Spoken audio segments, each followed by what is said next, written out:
right, Dylan Gonzalez from the Diary of Doom. Thanks for joining me from the best of 21 kind of wrap up episode that we're doing. We're going to talk about a whole bunch of music that we enjoyed from the year and more. So thanks for joining me, man. Thank you for having me. It's nice to be on the in the co-host or the guest seat rather. Yeah. For once, I'm so used to piloting the ship. It's kind of nice to just kick back and be a contributor. Not that I didn't, not think about this long and hard throughout the year. Yeah, it is kind of after a while you go, man, I'm always the one asking the questions. Like if anyone wants to ask me to be on a podcast, go for it, Yeah, exactly. And I'm like, why? We need more. We need more metal podcasts so I can go on them because that's what podcasters do. They just go on each other's podcasts and talk about the same stuff that they talk about on their podcast. Right. So you just hit 100 episodes, right? Was it 100? Yeah, 100 episodes this year. And I mean, by the time this episode comes out, there will have been 100, and the last episode of the year was 111, and we're moving into. We'll be kicking off with episode 112. I'm not going to say anything about it right now, just because of the timing and whatnot. But yeah, pretty cool. It's been a really fun ride. I never expected to be operating this thing through a global pandemic and just talking to people around the world and like getting their perspectives on that. It was kind of strange because it just became this weird recurring topic because at the end of the day it is a podcast about music and every single musician was affected by the pandemic. So you're just like, what are you doing? Like, oh well, we're here in Europe and right now it's not too bad, but we can't fucking do anything either or whatever. So yeah, it's weird to think of it as like a kind of a timestamp, and that just 2 years worth of it. The bulk of the show will be during a very odd period in our history on this planet. So strange. But other than that, it's been cool. Well, I just started Slightly Fuzzed, and actually I didn't start Slightly Fuzzed with any idea of having a podcast. It really started on Instagram, but that was this year. It was in like end of April or something like that. So when did you start Diary of Doom? Was it like a weekly thing, or did it kind of grow into a more weekly thing? Did you start pre-pandemic? Yes, I started in November of 2019. Okay. And it was like I had done other podcasts before, and I've been doing a long running one with some friends since like 2015, and it's just like a shooting the shit podcast. It's called Jim's BBQ Pod. It's really like goofy, and it's just a way for us to like basically keep up because we don't live close to each other. And yeah, that's been a fucking ride. But like when I started it on my own, I didn't want to like overwhelm myself with anything. You're one person doing everything. You're recording the episodes. You're finding, booking the guests. You're doing the outreach. You're getting artwork done for your thing. You're setting up a website. You're learning how to use a camera at concerts to try to, kind of build your presence. You're figuring out your voice, and your methods. And it started out bi-weekly, and with the intention of eventually going, to weekly format. And eventually there was a period where it was twice a week because I just had such a backlog of episodes because it was it was around April of 2020. And I'm like, well, shit, fucking no one's doing anything. I just we all had all the time in the world. So there was a lot of episodes coming out. So that kind of like made up for the time. But yeah, I didn't start it, with any anticipation of being like, wow, fucking me and everybody else is launching their podcast during this time too. So, right. But yeah, I mean, it's still been like a really cool experience. And maybe because of the circumstances, because people were touring, it was more of an opportunity to like, you had more of an opportunity to like talk to these people and everything, which is, obviously it sucks that they're not on tour, but it's like cool because I feel like most of the time you're doing these things like at a concert, in the, if you're lucky enough in like the green room, or you're doing it at like a bar somewhere in town that you can like meet up, or you're doing it like it's like quick, we got to do it like in the park, like 20 minutes max or whatever. But now, because of something like, StreamYard or whatever, it's very easy to get in touch with folks.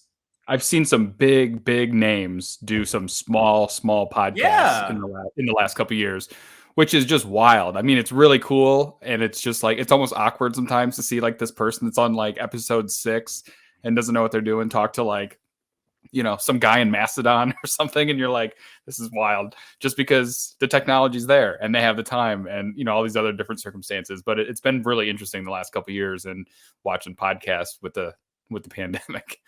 Yeah. When I started the podcast, I told my girlfriend, I'm like, I'm going to do like one a month. I'm going to like script a little bit of it, like write some bits. I'm going to like make sure we have some funny things to talk about. I'm going to make some graphics to like kind of put up during the middle of it. And I'm just going to put like a lot of time into the research and good questions and have a little game. I'm going to do all this stuff, one per month. And like right from the get-go, it was like obvious that musicians, these bands, these artists, like they just want to be on podcasts. They just want to like get their stuff out there. They want to talk about their music, and they want to like have a new avenue for, some promotional, opportunity. And I was like, well, fuck, I'm going to be turning so many people away.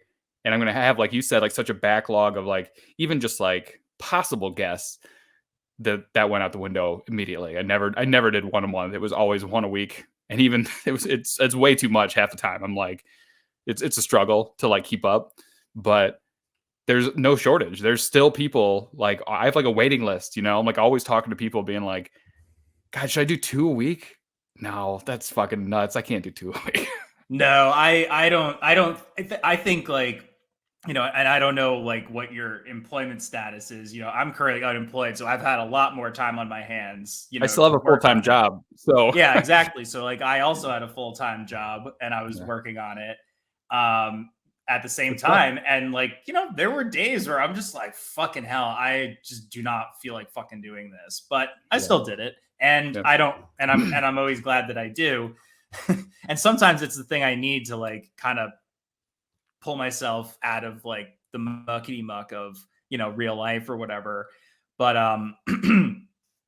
yeah, I think like once you kind of get it out there that, you're this, you're a platform and you're putting out something consistent and you're enthusiastic about things, and you kind of, you try to like not do like the same old like kind of interview sort of like platform thing for the artist. I think people sort of like recognize that. And, sometimes like, I don't know if everybody's always like necessarily like prepared for like the casualness of it, and like sometimes you throw out like a weird question and they're like, wasn't really prepared to think about that right now.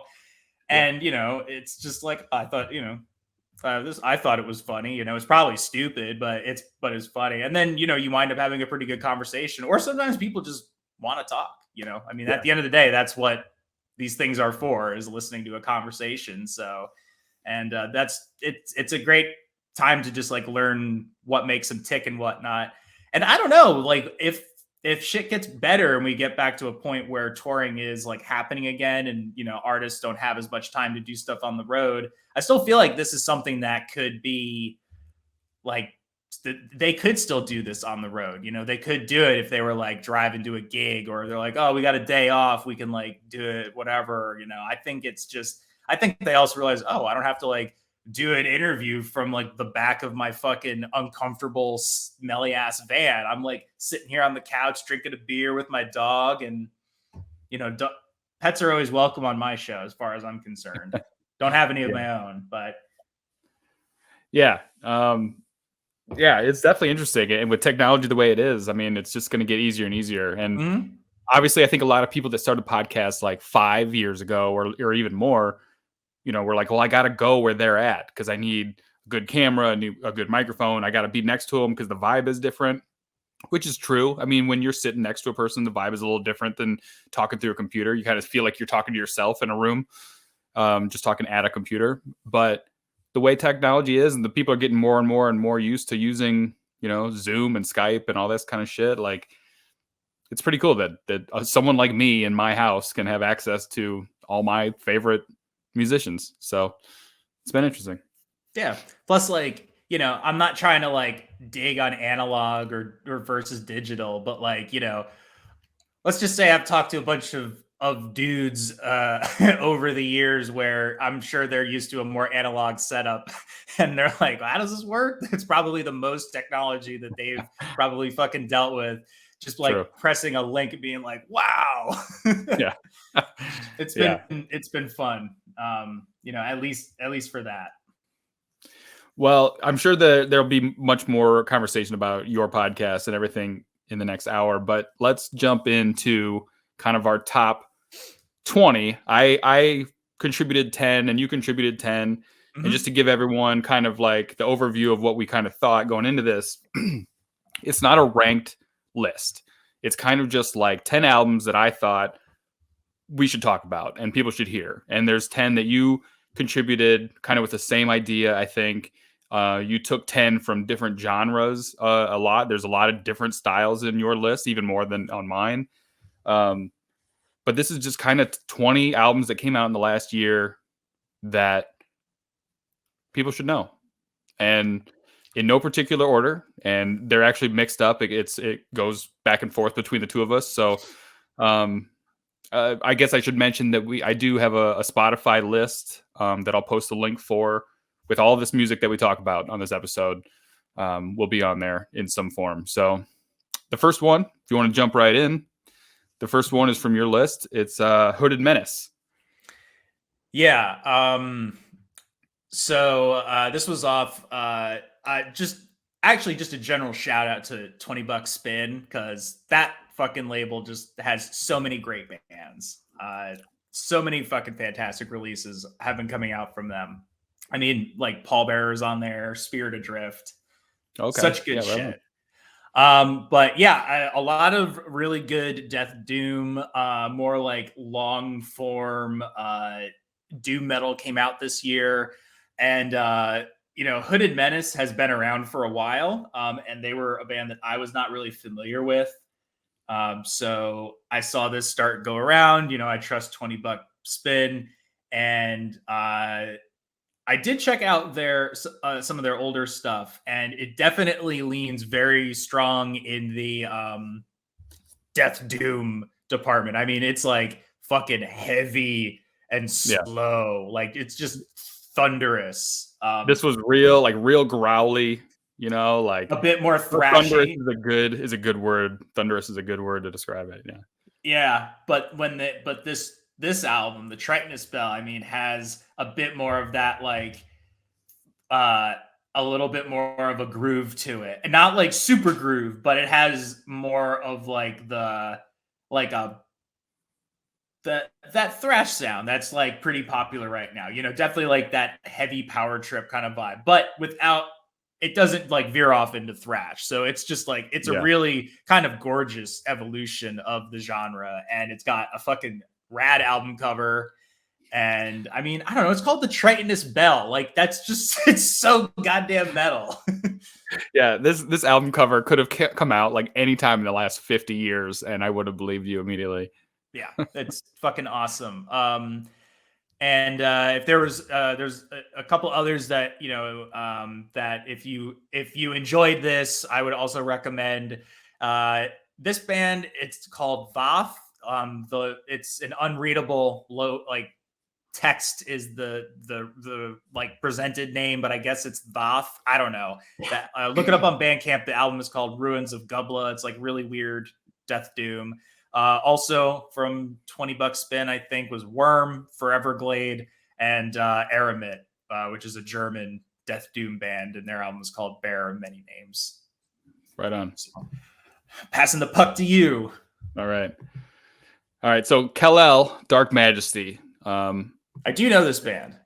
Yeah, they've been around for a minute.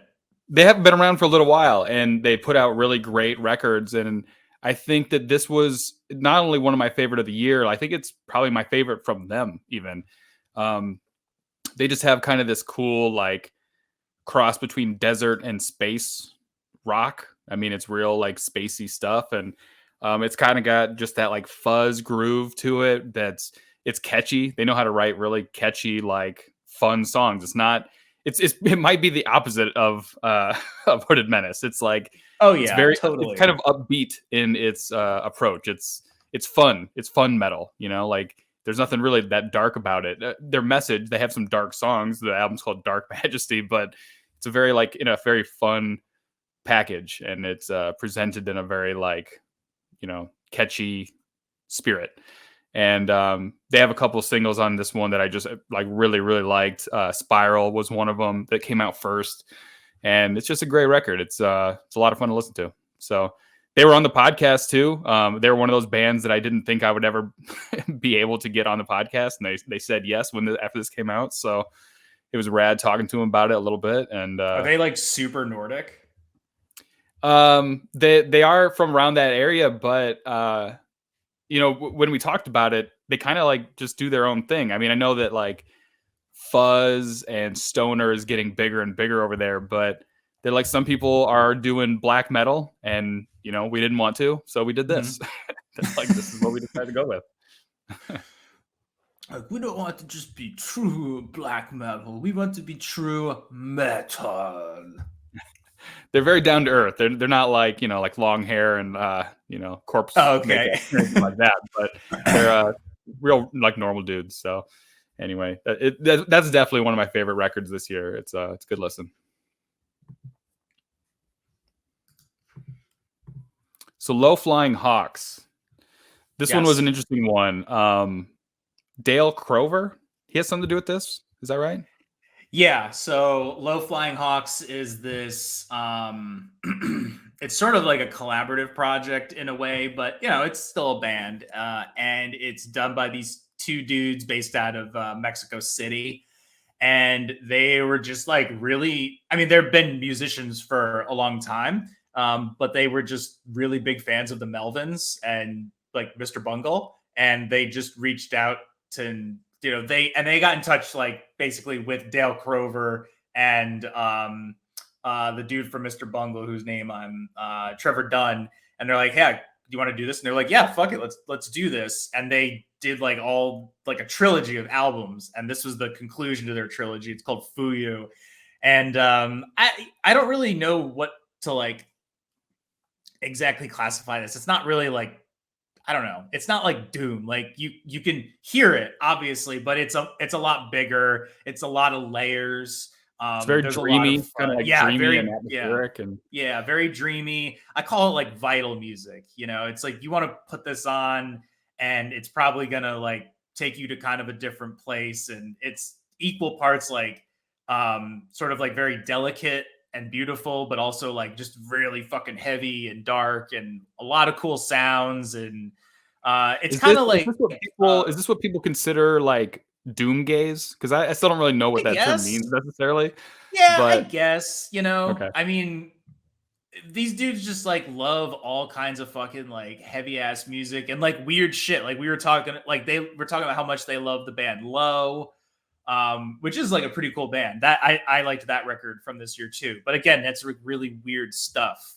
So this is sort of like really weird music translated into more sort of like, I guess like, I don't know, it's just translated into like weird experimental metal. I guess it's more of like experimental metal, if anything. I don't know, doom gaze, just more fucking brands and fucking nomenclature for metal. And like all the bands that start out the things are just like, what? Oh, is that what we are? And then there's like 50 bands that sound like that. And it's just like, we're a doom gaze band.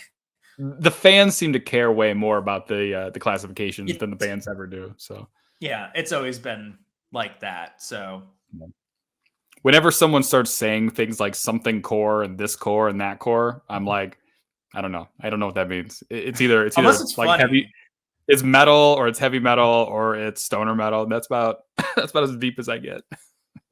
Yeah, exactly.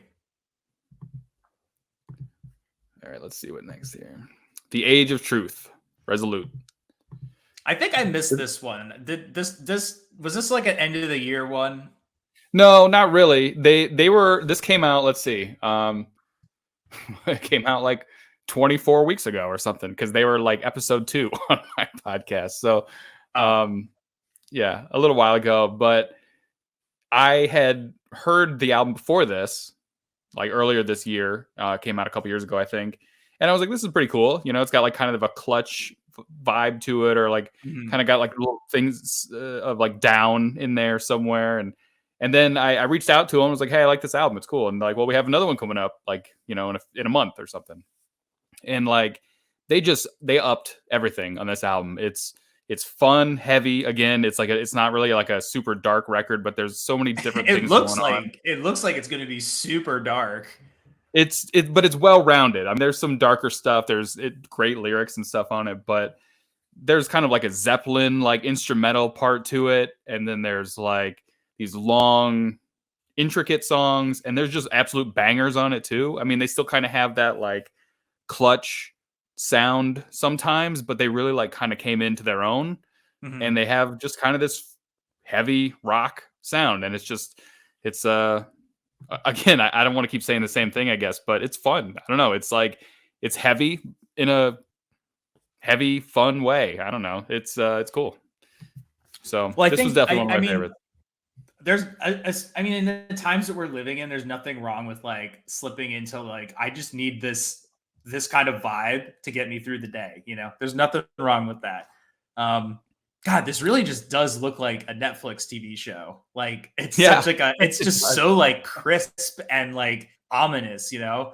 Or it's either that or a fucking Cult of Luna album cover. It just feels like it's just so like not like if I look like when I look at like Kal-El, I'm like right on, you know, fucking like, you know, putting the tunes on, you're cruising through space in your old fucking vintage car, whatever, like fucking sexy space girl. And then this, I'm like, I imagine, you know, this is like it's kind of like a similar vibe, and it's just like, oh wow, this is like not spooky at all. It's very funny. It's just man, I don't know. I don't know how to describe it, I guess, but it's just like you don't have to think too hard about it, you know? Right. It's just bangers, and I just really liked it. It's just hard, heavy rock, and they have some really epic songs on there, though. Songs you kind of want to like step into and walk around in for a week, and then they just have the ones that you're just like, fuck yeah, heavy, you know, like, and they just kind of do all of it really well. So it's cool.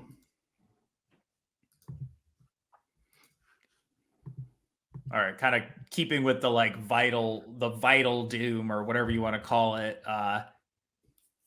sort of sound here. This one going out to my boys in Somnuri, local boys in New York here. And Justin was on an episode, and it was great just to like actually, it was fun to actually like go get drunk with somebody and do a podcast outside of a bar. That was pretty cool. That was a fun thing I was able to do. They're on Blues Funeral, right? Yes, as our Low Flying Hawks, I believe. Really? Also on there. But yeah, Somnuri put out the fucking banger record, man. The Furious Wave. This was one of my favorite ones that you put on this list. I hadn't heard it until you mentioned it. I had heard of them, and I knew that they were on Blues Funeral, just kind of from our conversation with him. But it was definitely one of my favorite on the list. It's heavy and it's intense, and they still have some parts where there's like kind of this singing in the background. It's like it's accessible, but also just very like intense too. Yeah, I kind of kept finding myself really getting like earlier Mastodon vibes from it, where it was equal parts, again, heavy and technical, but also just the parts where they pull back and they let the song kind of breathe, and then they just fucking go right back into it. And I mean, I liked it a lot more than the new Mastodon record, which Justin was a big fan of. But, you know, again, obviously all opinions here are subjective. But I did think that this was a fucking fantastic record, and they deserve all the praise they've gotten for it. I mean, they've gotten a lot of good word about it, and I think it fucking kicks ass. And I'm very happy to have had Justin on the show, and I'm very happy to be able to be a local supporter of a kick-ass local band here. I mean, there's a ton of them here. I didn't know they were East Coast band, I guess. Yeah. I mean, they got to play some really kick-ass shows before everything kind of shut down again. Like they got to play with they did a record release show and they had a great opening bill. They got to open up for Chemists recently, which was really cool. Rad.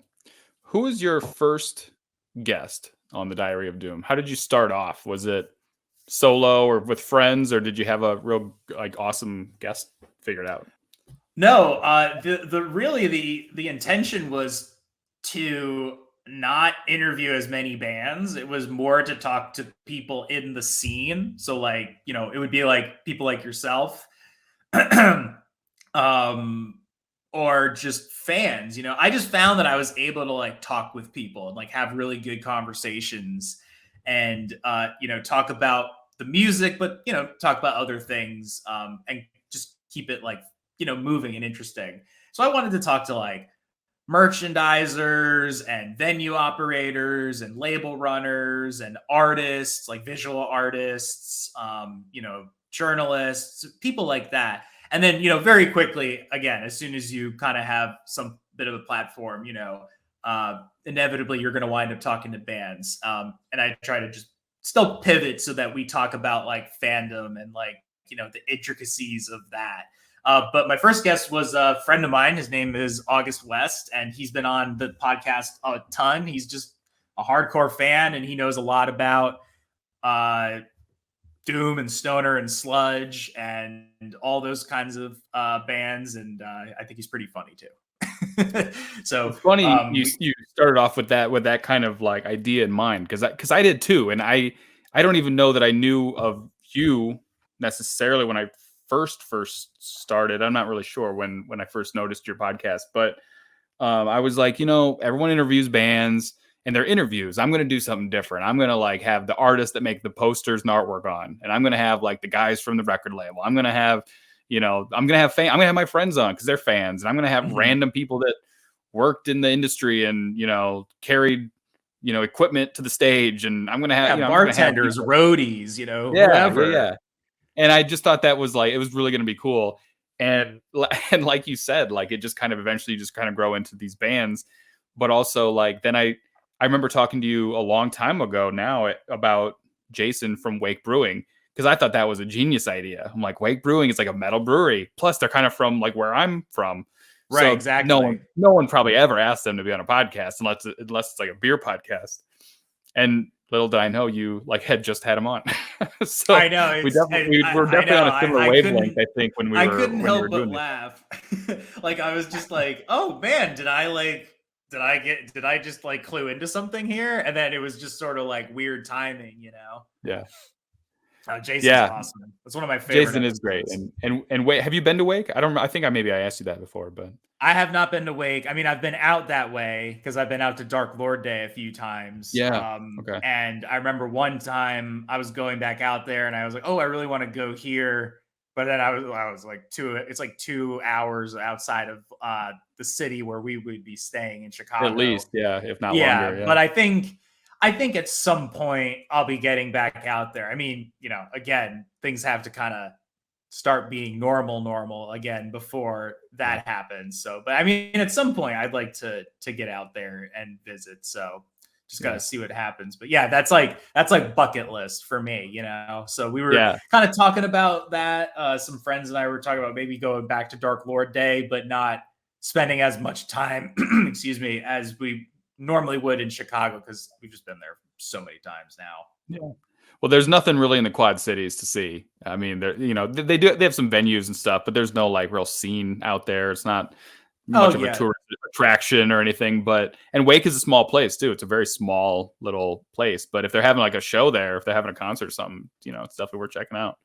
I saw Bongzilla and Black Tusk there and stuff over the summer. So Oh, that's awesome. Yeah, I remember they had a pretty sick lineup for shit. I like don't remember when it was, but there was this really fucking cool lineup. I think like Yob and maybe like Beelzebong or one of the Bong bands played.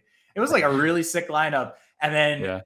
like the day of it, there was like a tornado or like some kind of like severe like storm because it's right on the water, and they're just like, well, entire thing was canceled.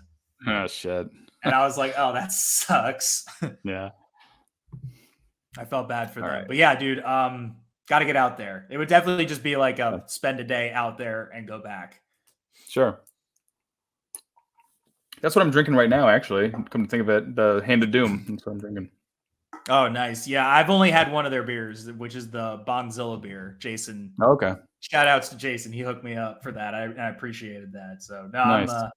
I'm keeping it alcohol free tonight because tomorrow is New Year's Eve, and fuck it. That's gonna be it's probably gonna be the attitude later on in the evening.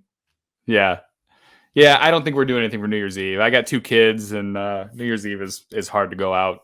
There's just too many people. Yeah, especially right takes too long to now. get a drink. So I'm probably not going to do a whole lot. But No, it's just hang out here, watch movies, eat food, get drunk. Called it. I'm going to eat a lot of food, and I'll probably get a little drunk. All right, yes. The Monolord album.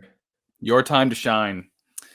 Man, this album surprised the shit out of me because as much as I knew Monolord and I have a lot of respect for them, and they're big in heavy music right now, I was never like a huge fan. I was just like, oh yeah, they do their thing.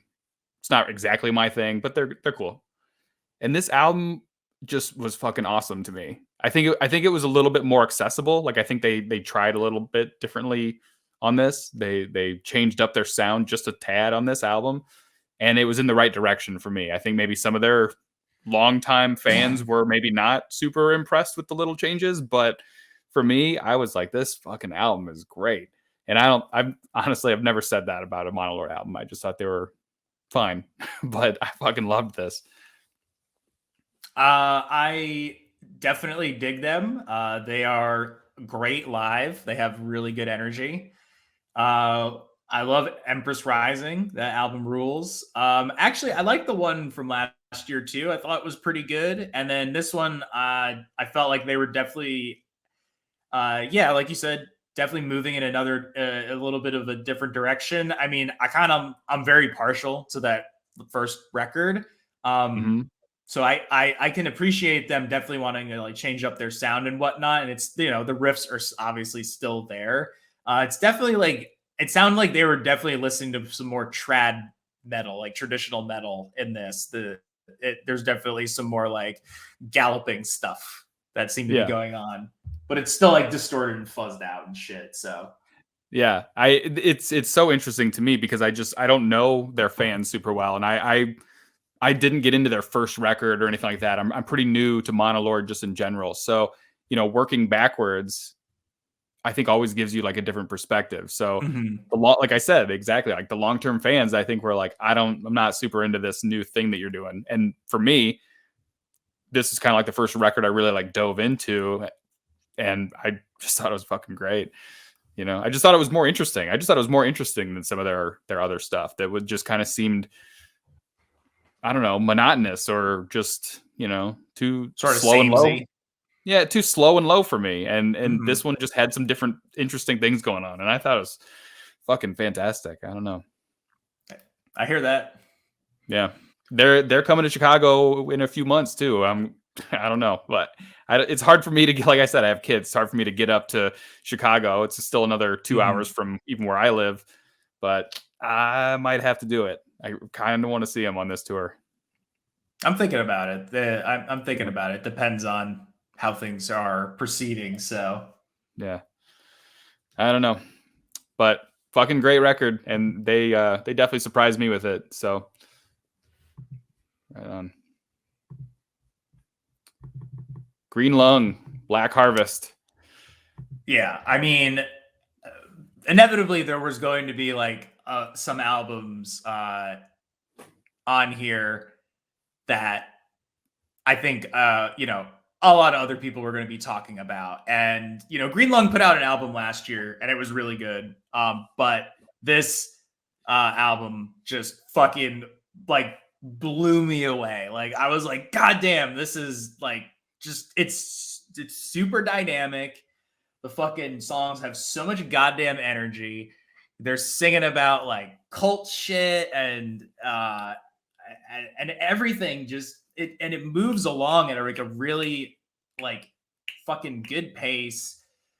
And there's just enough of that like old school, you know, vintage rock and roll psychedelic sound in there. And it's also just like fucking heavy. And there's an organ. And I don't know, like it feels very UK to me. And I love it. Like I love the vibe. You know, I love that it's got all of the like elements of that sort of, you know, Witchfinder General type band. And I think it just does it so perfectly, and it just like kind of elevates it to that next level. Like this band fucking rules. They have great artwork.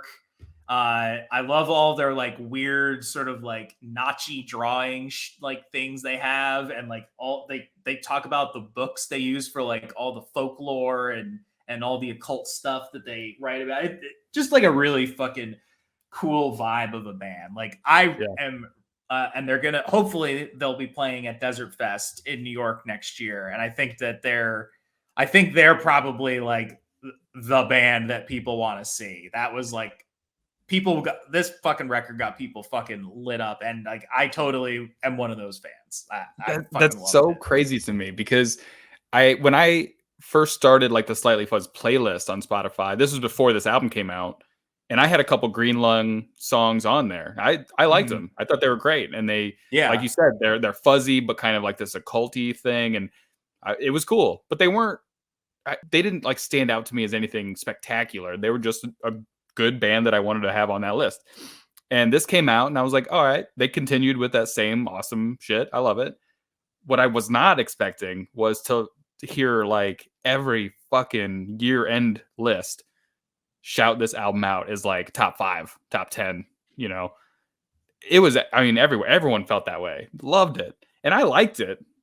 I liked it a lot, but I don't know. It wasn't in my top 10. It was close. I remember telling you like it's an honorable mention for sure, but I thought it was just I don't know. It didn't blow me away. I just thought it was good. It was good. It's definitely good.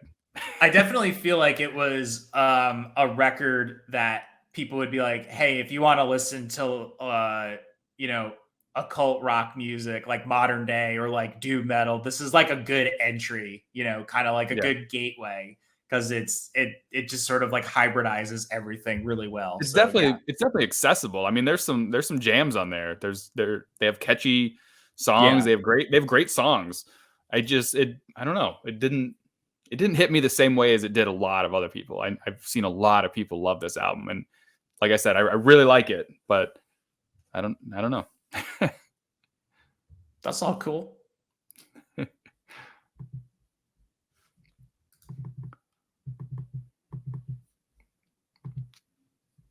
High Desert Queen, Secrets of the Black Moon. Have you heard this one? I think I did listen to it because I was I saw them because I think they played at Psycho Las Vegas, and I don't know, they looked like they were having a good time, so I checked them out. This is another one of those albums to me. This is their debut album, but it's Texas. One of those albums. Yeah. So it was just one of those things that was like, it's heavy and fuzzy. And they write songs. I mean, they just write songs I want to listen to. They write songs that aren't, you know, just super angry or depressing to me. And they bring that like sound that I always look for in like stoner metal. They're kind of like the next wave of stoner metal or something. You know what I mean? They just write good, fun to listen to, heavy songs. Good fucking fuzz.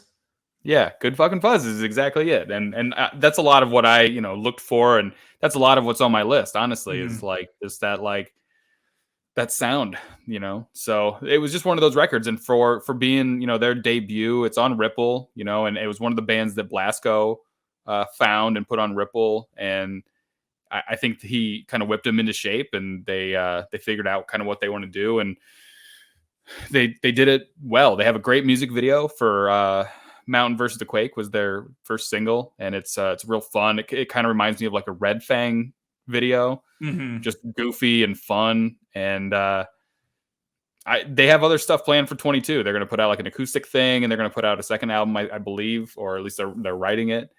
Um, just one of those things that I'm excited to hear what they're going to do next, because for a debut like this one, it checked a lot of boxes for me as far as like the fuzzy shit that I'm into. So There was another band that kind of I'm trying to remember. They had they had a similar vibe. I think they played at fucking Psycho Las Vegas too. Hang on, I'm gonna look at this real quick. Oh, Las Vegas. Not not 20, 29, 21.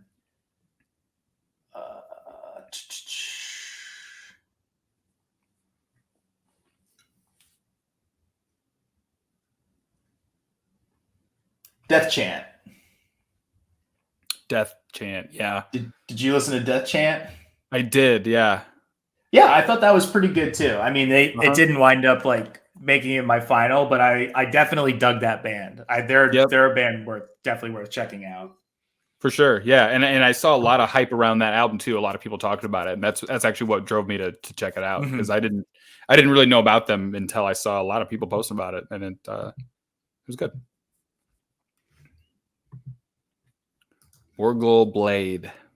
Yeah, so Morgul Blade, very much trad doom, trad metal. The Lord of the Rings name imagery right there. Morgul Blade is what the Nazgul carry. And when I was like getting into heavy metal, or sort of like deeper into heavy metal in college, I remember a lot of the like trad metal bands I had a really hard time kind of with, because I just was like, I'm just gonna listen to Iron Maiden, I'm just gonna Yeah. listen to Dio if I'm going to listen to this kind of music. So I feel like there was a wave in the late, in the 2010s, that I don't know, maybe it just wasn't that great, because I really like this style of music now. And these guys fucking just do a great job with it. Like, it's so like goofy and silly, and there's just enough like black metal thrown in there to kind of like change up the sound. It's got fucking awesome artwork. Yeah, Yeah. this is just like really fucking great. Like, if you were to say, like, I would like to listen to a metal band, and not like, what people, not your mother's metal band or whatever, like a Yeah. metal band, this is like something I'd be like, check this out, because Yeah. everything about this is like basically what you should expect from just thinking of what heavy metal is. This album definitely brought me back to kind of like college, because I grew up in a small town that I don't know, we just didn't have like any scene. We didn't know other music existed. We listened to like Megadeth and Metallica, and that was about it, Yeah. But that was enough where I was like, I'm a metalhead. So Mhm. then I went to college, and people were like, oh, so what are you into? And I'm like, what do you mean? There's like two bands, So then they start showing me other shit, and it was stuff like this. It felt like it was stuff that was like had kind of like this like folky, like pagany Yes. metal influence to it, and it was so much heavier, especially like vocally, than like Metallica or something. They had kind of like that death metal like scream to it, Mhm. but also like that real like traditional metal music in the background, and I just thought that's all there is. That's heavier music. If I'm not gonna listen to Megadeth anymore, like that's it. That's what's out there. So I was really into it for a couple of years until I kind of started to get more out of it again. But yeah, it brought me back to college for sure. It's definitely got all those elements to it. Yeah.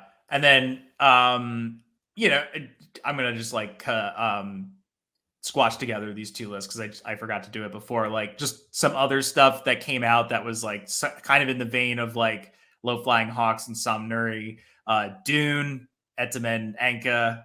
If you need your fucking like act like Dune metal, like look no further. Album kicks ass. King Woman, Celestial Blues, fucking amazing. Just fuzzy, and Chris is an amazing singer. And Dream Unending, which is like Dream Doom, I guess is what they're calling it, or Doom Gaze, as we were discussing earlier. But this album kicks ass, has some amazing soaring guitar solos in it. And then the new Hawkwind album. I don't know if you knew Hawkwind put out an album, but I don't think I did. It fucking kicks ass. It's so good. Dr. Colossus is an Australian band, and they're a Simpsons themed like stoner rock band, and they put out an album called, and I am going to read all of it. I'm a stupid moron with an ugly face and a big butt, and my butt smells, and I like to kiss my own butt. Yes, I almost put that on my top 10. Almost, it was definitely an honorable mention. I love it. It's a great record, and it's definitely kind of a gimmick, but their music is fucking. They're all really like they're stupid talented. Yeah. Delving, Hirschbrunnen, which is Nick from Elder's side project that he's doing because he lives in Germany and he likes weird krautrock. Tower, local New York band, trad metal band, Shock to the System, fucking kicks ass.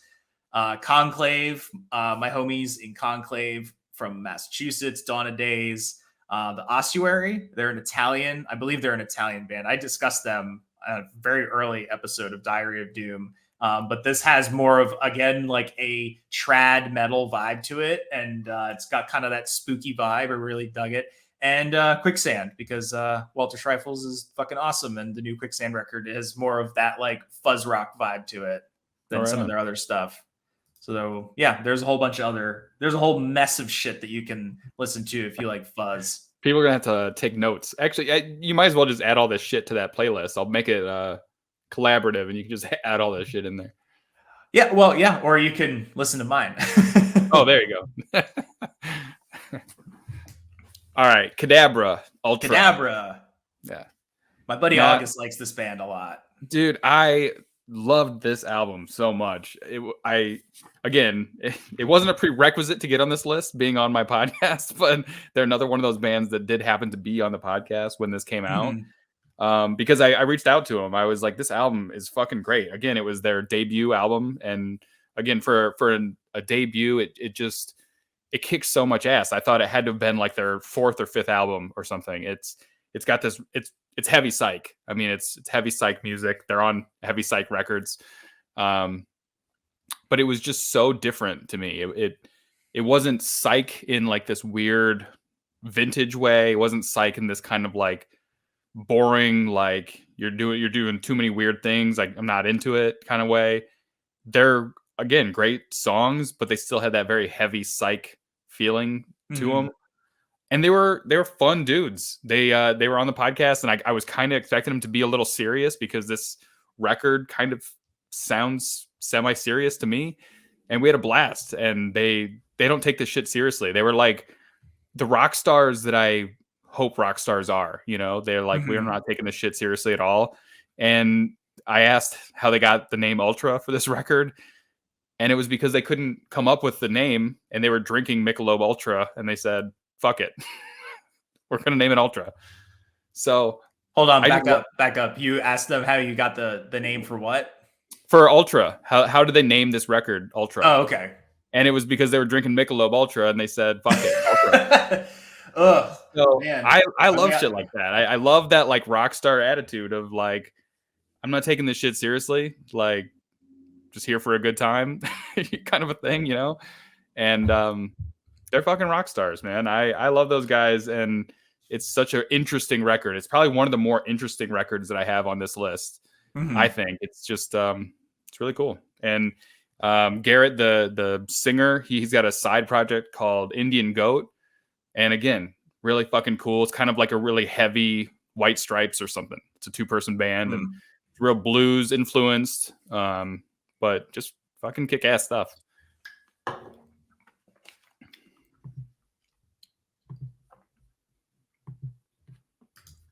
Now we're into like the weird stuff. Yeah, I had a hard time coming up with like what to call kind of this genre. So I kind of went with like funeral or like just dark doom or whatever. Uh-huh. But yeah, this was a band that I found out about through my friend Steven Wilson. What is this? Go Rot? Is that This it? is Go Rot Go and their Rot. album Loss of Light.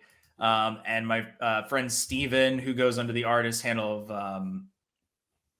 wow, hold on, you're gonna have to edit this part. I totally forgot what it was.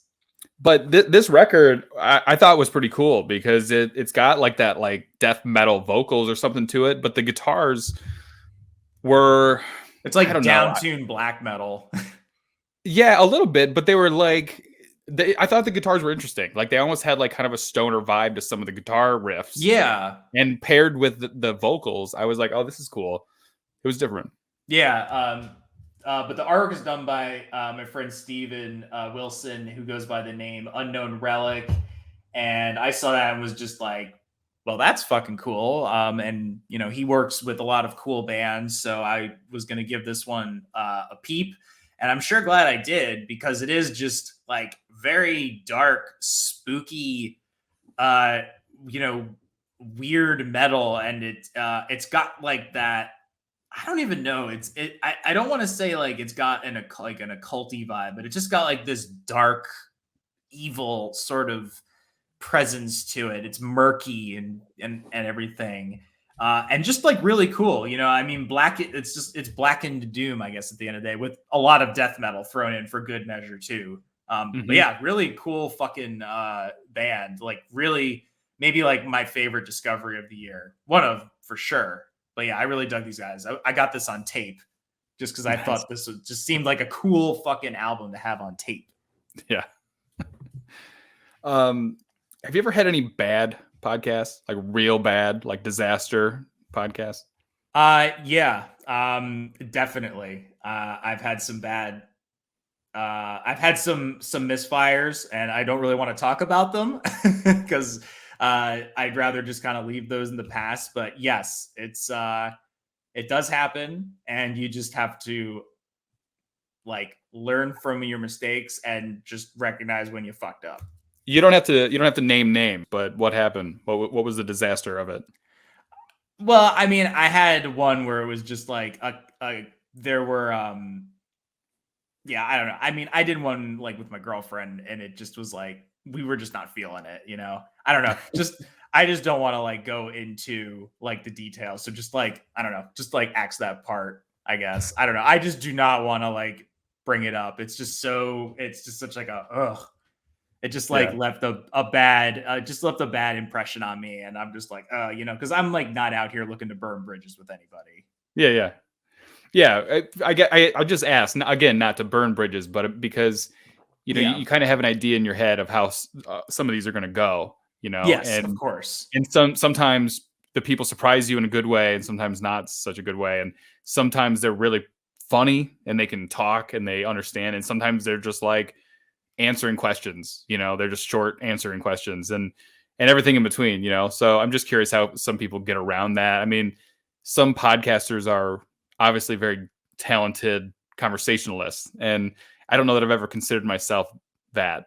So sometimes it gets real tough and I get real nervous because I go into it going, if this guy is boring, I don't know what the fuck I'm going to do. You know what I mean? Like, cause I can't always like roll with it super well. Yeah, I don't know. I mean, I don't know. I talk a lot and sometimes I have to just like remind myself, you know, to like step back because, you know, in as much as it's my show, I also have to, you know, let the guest do their thing and like answer the questions. And I'm not just like rambling off about some fucking obscure random knowledge that at the end of the day, nobody actually gives a shit about, like I'm doing right now. But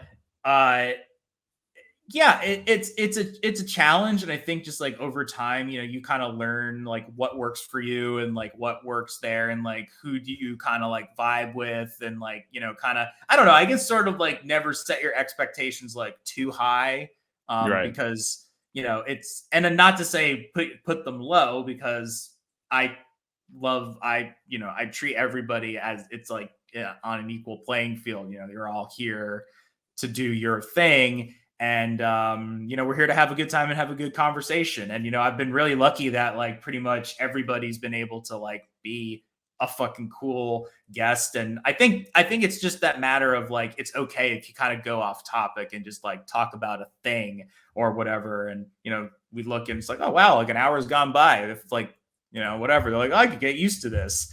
And then all of a sudden you see like there's all these other fucking musicians launching their own podcasts, So I'm not saying I'm like being like a hipster, like I was there first, but yeah, there's plenty of other music podcasts that are way bigger than this. Yeah.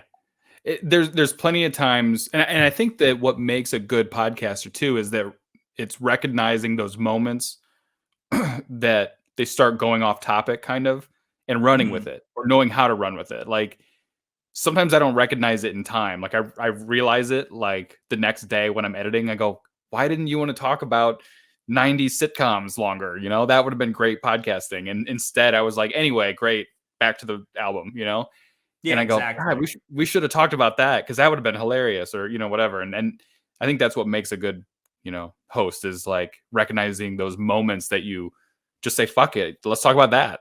Fuck your album. Let's talk about this really interesting, fun thing that people can relate to instead. And sometimes I don't do that, but I think that's kind of the trick sometimes.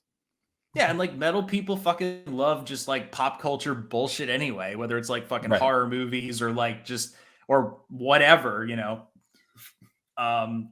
So like that's always like a good fun thing to like just kind of tangent off to. Like if they just want to fucking they want to talk about the fucking best batch of oranges they got from the farmer's market that day, I'm down to fucking hear about them. Right. Let me get like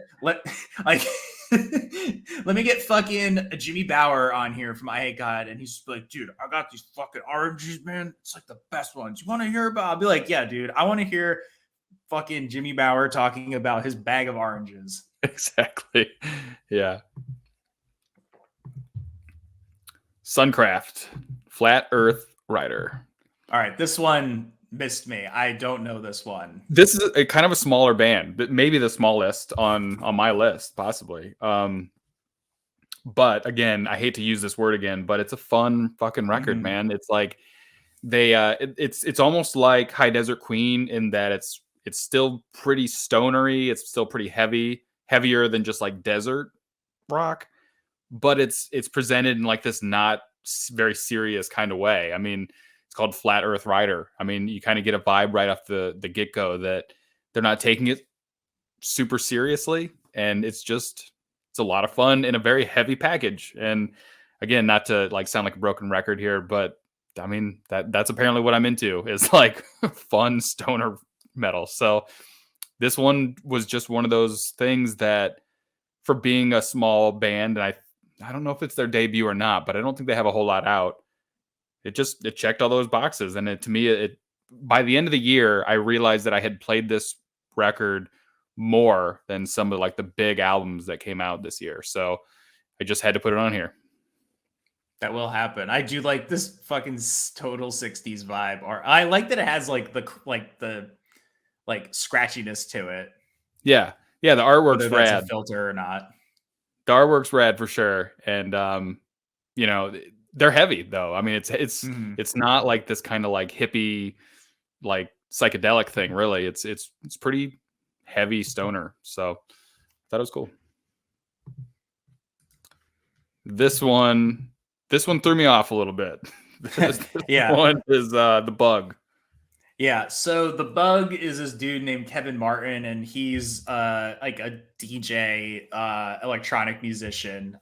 But he's got some crossover with the like doom and stoner scene, because he did a collaborative album with Earth, Dylan Carlson, and it's pretty fucking cool. Really? When was that?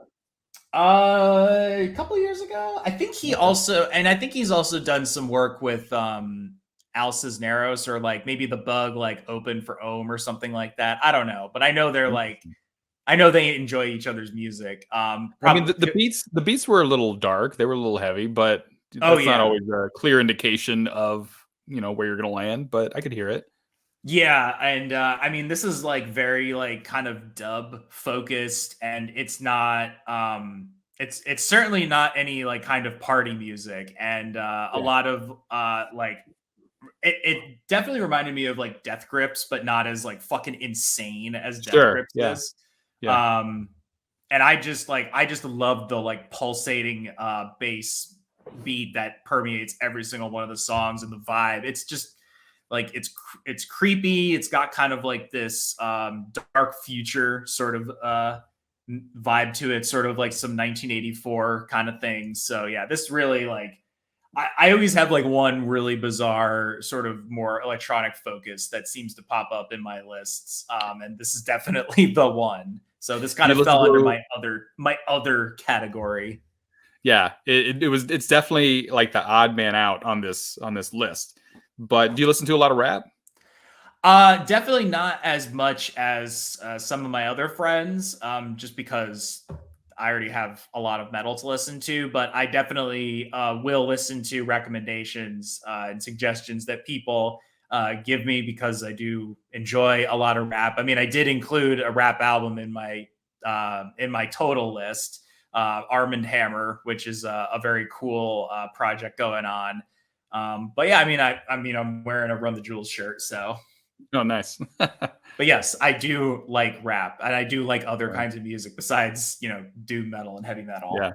I think this year was maybe like the least amount of rap I've ever listened to. Like I like underground rap. I don't like, shit on the radio necessarily, but I'm into underground hip hop and rap and stuff. Mhm. And this year with Slightly Fuzzed and just listening to so much stoner shit, like I think I listened to the least amount ever. So I don't know really what's going on out there anymore, but I do have some friends that send me some recommendations now and then, and it's hit or miss sometimes. But Yeah, and I mean, these are obviously these other bands don't really have anything in common with this, other than that they don't really like fit in the heavy metal genre. But I mean, I also sort of like non-metal music that I liked was I love the new Emma Ruth Rundle album, Engine of Hell, and I also love the new Halsey record, If I Can't Have Love, I Want Power, because Trent Reznor from Nine Inch Nails produced it, and I okay, will check out most of what he does. cool. Greenleaf, Echoes from a Mass. Green Lung and Greenleaf. I did like this record. Yeah, I've liked Greenleaf for a while, and so when they put out new material, I knew I would enjoy it, and then it did not disappoint. It's just a solid Greenleaf record. And as I've gone on, like kind of researching some of this kind of stuff, Greenleaf and just some of the people I've talked to and stuff like that, I'm so confused by what Greenleaf actually is now. I think I'm more confused than ever. Like, Peter from Lowrider was like in this band for a while, and someone was in Dozer for a while, and Peter did this artwork also. He's the one that designed this cover, but he's also in Lowrider, and I don't know. I'm probably even messing all that up, but I got really confused by what exactly is Greenleaf and who is in Greenleaf. But regardless, great record. Actually, yeah, you're right. I have no idea if there's actually anybody in this band that's been there from the beginning. Oh, wait, Yeah. maybe it's just Tommy Halapa. I'm probably saying that name completely wrong. But he seems to be the only person that's been on every single release. Okay. And there was someone else. Oh, shit, what's his name? Carl Daniel Leiden, which I knew because I talked to Ryan from High Desert Queen on here, Mhm. and he was like he mixed and mastered our record, and he did Lowrider and he did Greenleaf, and I'm like, oh, okay, that makes sense. He must be a great producer, whatever. Well, then it turned out like he was like in this band at some point, and I'm like, what the fuck is happening? I'm so confused. Oh, But I forgot these dudes were on Napalm. That's yeah, fucking cool. yeah. Napalm's really expanded like over the years. Apparently, because I saw that too. Even today, I was like, Napalm, Jesus. So this is one of those bands that early on I think before the podcast, I did a parody of this album cover, and I called it "Echoes from an Ass." And I do remember that one. And I made the black circle like look like a butt at the bottom. And it was the first time that I shared one of these things, and they saw it. Greenleaf looked at it in my stories and didn't say a word. And I was like, oh shit, pissed them off. And they never said anything about it.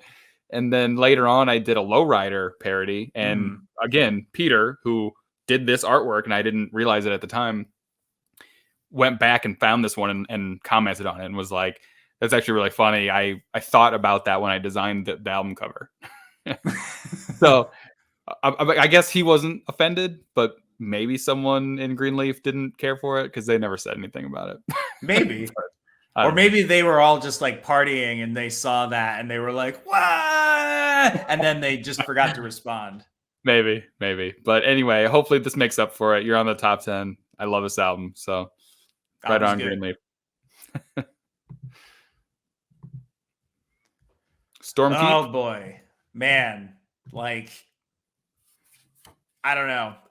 This like album like kind of came out of nowhere, and I knew it was going to be kind of there was some hype behind it. And actually, previous guest of the show, you should have him on your show. He's fucking cool. I'll tell you his name as soon as I remember it. This is another one of those album covers that probably could have came out anytime in the last like 40 years. Yeah, exactly. Anyway, yeah, the band in question is Stormkeep, Tales of Other Time, and this was, this was just like the fucking hype around this seemed to be huge, and it like 100% lived up to. I think it lived up to its anticipation. And the reason why is you should talk to Spike from Dust Lord. He's cool. Dust Lord. Okay, I know them. Yeah. It's black metal. Like, people have their ways about black metal. And we don't have to have a discussion about black metal because everyone's already had a discussion about black metal. But this album kind of, for me, hits that ultimate sweet spot of the black metal band because you've got the dungeon synth, you've got the harsh vocals. They're all very good at their instruments. So you've got like the technicality, and it's mostly just singing about Lord of the Rings bullshit and like, fantasy nonsense.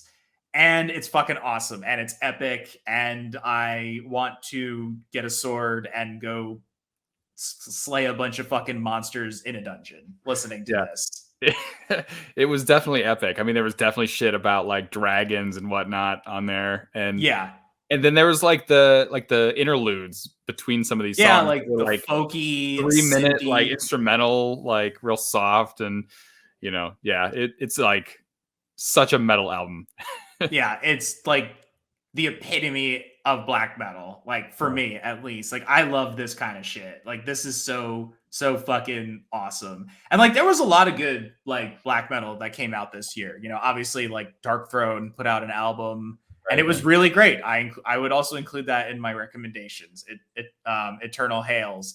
But yeah, this fucking record rules. I don't know if I said it before, but it is one of the guys from Blood Incantation, so that probably would suggest, like those dudes just like take their shit super seriously and like they know what they're doing. The reason I mentioned Spike from Dust Lord is because in our episode he talked about he sold a piece of vintage recording equipment to one of these guys for his black metal project, and he was just like, I mean, I don't think it sounded amazing, but those guys are true, man. So they gotta stay by their true roots. Yeah. And it fucking turned out fucking rad. So they had an album out, I think, a couple years ago that was also very good. And they dress up like in the cloaks and with the swords. It's so goofy, but it's awesome. Other black metal I'd recommend, The Ruins of Beveras, The Thule Grimoire, however you say that word.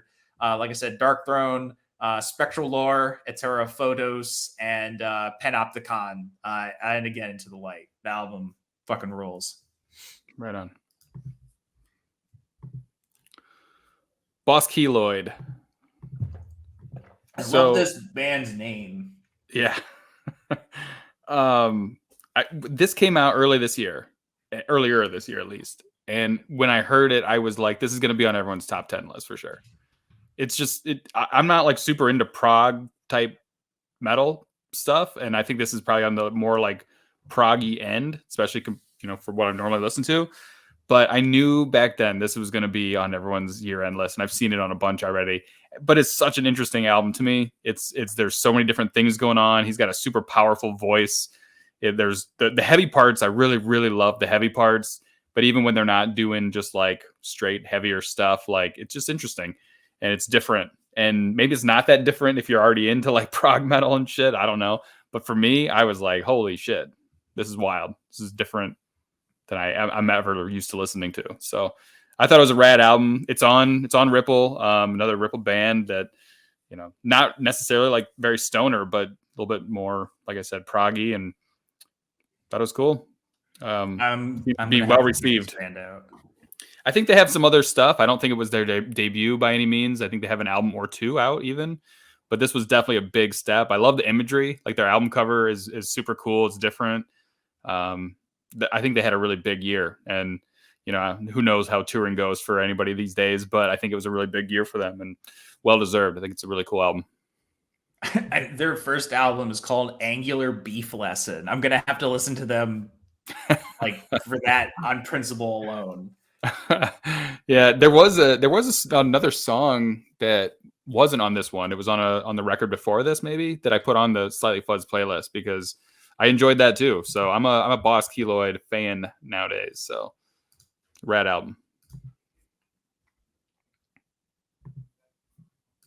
Fang? Okay, yeah, this fucking record.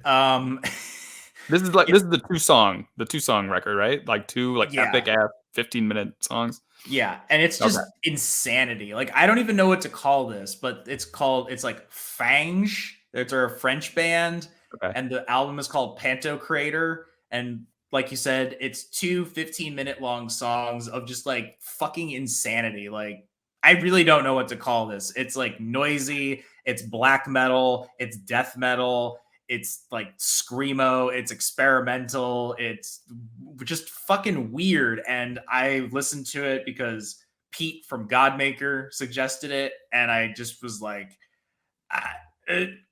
and I don't know, it captivated me. It just was just so bizarre and out there, but also just fucking awesome. Like I just kind of loved it for how batshit crazy it was.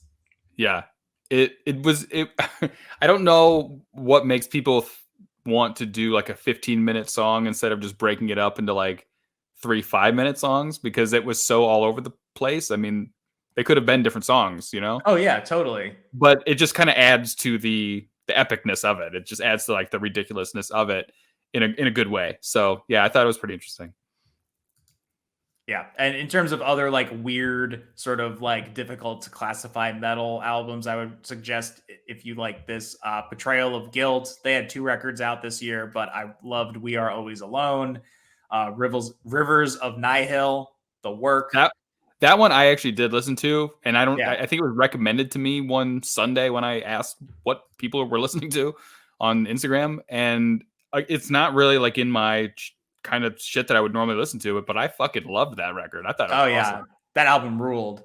Yeah. Genghis Tron, like pretty big switch up to their sound from their early stuff, but I love all of their stuff. This one's called Dream Weapon. It's great. KO Dot, sort of like post rock meets black metal. Moss Grew on the Swords and Plowshares Alike. They're a fucking great band. The Converge, Chelsea Wolfe collab, Blood Moon, excellent, kind of in that like doom gaze. Yeah, it's just like think all the slower Converge songs with Chelsea Wolfe. It's fucking awesome. Zombie, Liquid Crystal EP, and Turnstile, very cool. Punk crossover band that's been getting really big for the last few years. Yeah, really good record.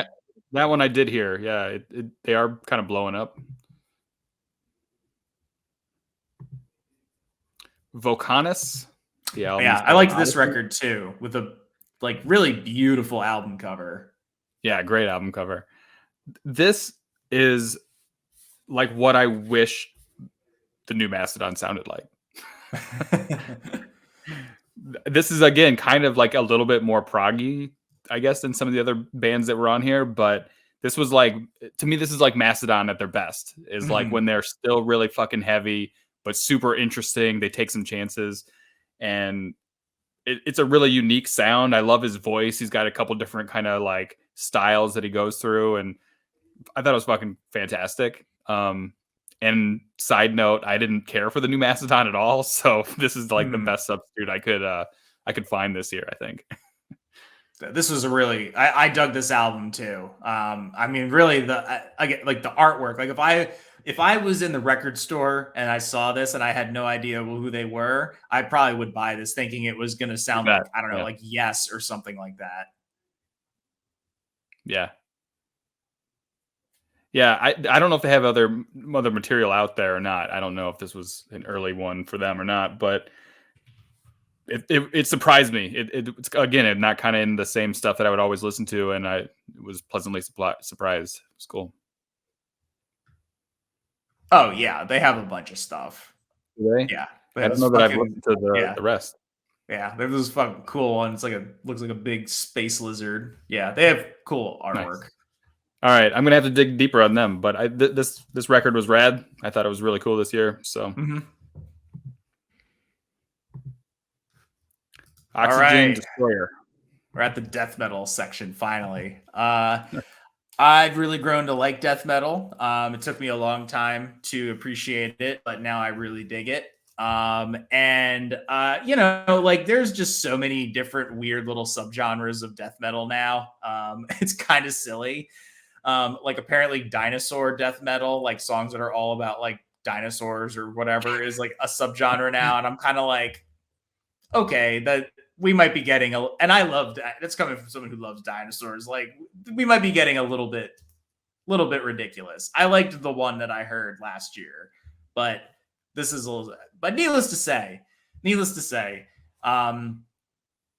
this death metal band is all like Godzilla and kaiju and giant monster themed, and definitely some black metal elements on here. Lots of samples.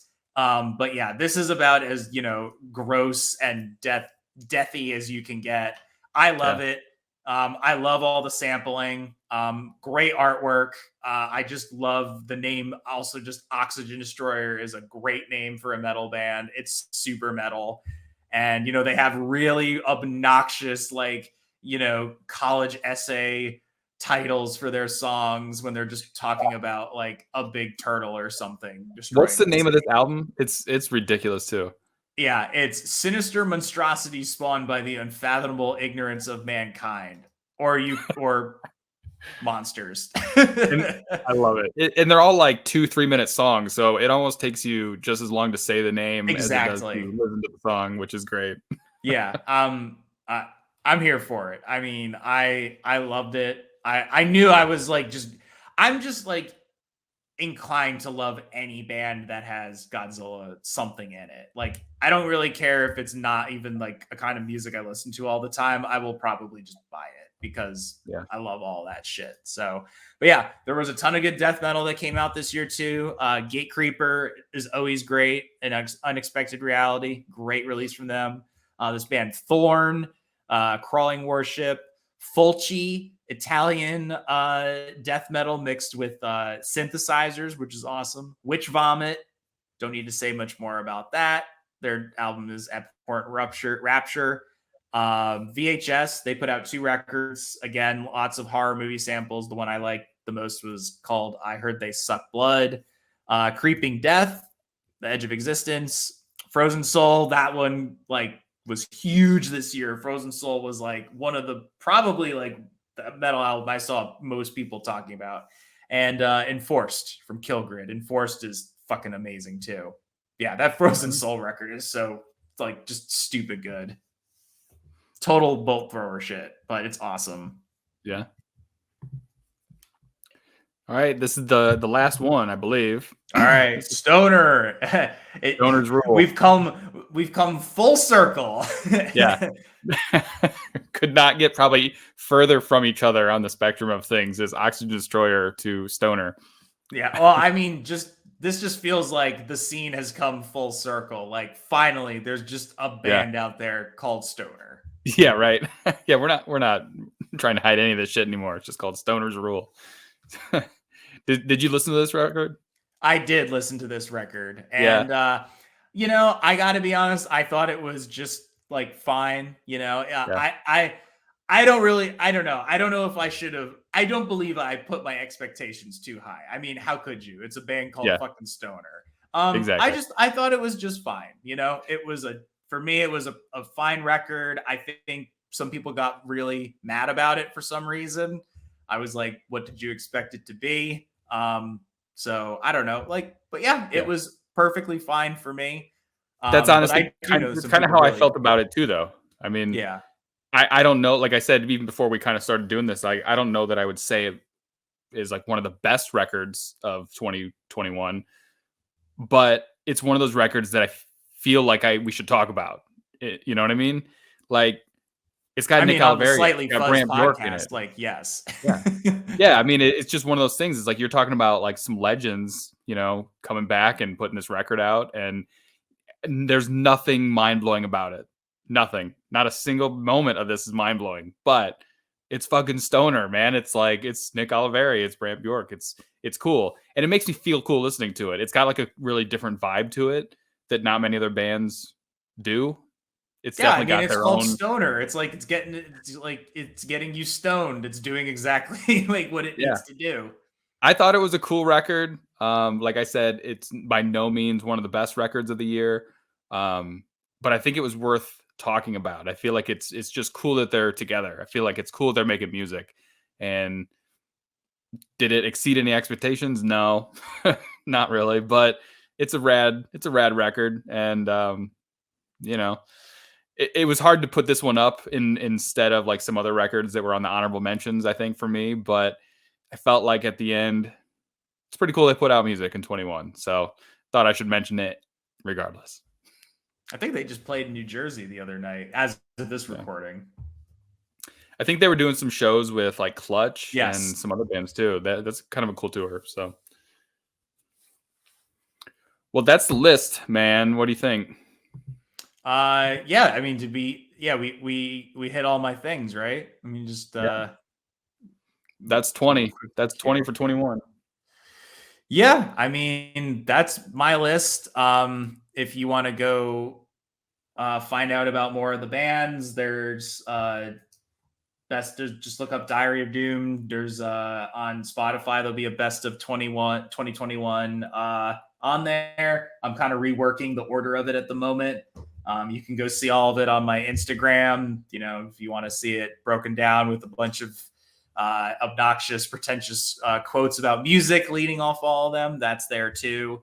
And that's about it. I mean, I listened to a fucking shitload of music again because there was nothing else to do besides that and make a podcast about it. Tell me about your other podcasts. I think you said you had a couple, right? Yeah, I mean, I did one during the pandemic. It was called Defenders of the Cake. I just pulled the plug on that one because I didn't feel like paying for the the website hosting anymore. But as I think by the time this episode comes out, the Diary of Doom Patreon will be active and launched and promoted. So if you want to sign up for that, that would be fucking rad. There's going to be bonus episodes on there once a month. Probably, maybe there'll be some additional bonus content thrown up here and there. And you can kind of help us talk about what, depending on where you are on the tiers, what bands we talk about. Because we're going to be trying to make it more about doing the more broad band discourse and talking about, sort of like not all the heavy hitters. Because we've discussed Sleep, everyone knows Sleep. Everybody knows Electric Wizard. Everybody knows Black Sabbath. Everyone knows those fucking bands. Everybody knows. I'm trying to think of even some more like lower tier ones than them. I mean, I'm trying to. I'm of course I'm like drawing a fucking blank now, but like the bands that have been like around like we're like I think the first episode is going to be for Sour Vein. Oh, all right, I'm back. Sorry, had a little hiccup. Yep. Yeah, like not like those. We're going to be trying to do more like sort of like the lesser discussed bands, but they have like a long enough sort of discography that you can like tear apart, so for peek behind the curtain or whatever, the first episode is going to be about Sour Vein, so like we talk about a bunch of Sour Vein albums, and then that kind of shit. So and then yeah, that's it. I mean, I still do my try to do my weekly one with my friends called Jim's BBQ, which is just fucking freeform fucking bullshit. I don't edit that one, so I get to act a fool as much as I want on that one. Nice. So, but yeah, that's pretty much what I've got. That's what I'm up to these days. So, right on. Moving into the new year. Cool. Well, I think that we put together quite the list. We'll have a couple different Spotify playlists that people can check out the music to kind of go along with this. I'm glad to have you on, man. We've been talking about it for a while. It's nice to talk to you about your podcast, and I check it out all the time. We've had some guests that have been on both, and I try to check it out when there's a lot of the stuff that I'm not privy to. This podcast is a lot more like deserty fuzz, and yours is a lot more doomy. So I get a lot of music from your podcast. So I appreciate you doing what you do and being on here to kind of get a broader spectrum of music that I probably wouldn't have normally had on here. So, I mean, I appreciate the opportunity. I always love the chance to run my mouth for far too long about music and trying to come up with different descriptors for albums. Yeah. I don't even try anymore. I just say it's good. Yeah, exactly. I said fun about like 100 times in this one. So it's all right. It's whatever. But again, I appreciate it. It's fun to be the co-pilot for once. And you've talked to some people that I'm interested in talking to down the line. So I just I remember when I started out, it was a lot of that fuzzed out desert rock, like that really fucking spoke to me. And then now it's just like kind of all over the fucking place. So. Yeah, you've definitely crossed the line into much heavier stuff. You're listening to some pretty crazy shit. Yeah, it's just it's out. Like there's so much wild stuff out there, and I don't know what am I doing listening to this fucking insane band from France, and it's like shit fucking rules. It's fucking crazy. So, but yeah, I don't want to soak up too much more of your time. Well, I appreciate you being on, man. I think we put together a cool list, and I agree. I appreciate you being on to kind of do the best of 21 list with me, because I tried to come up with a cool way to kind of present what I thought was a good list, and I think we did a good job. So I appreciate your time. No problem. My pleasure. It was a blast. I'd be happy to come back. I'd love to have you back.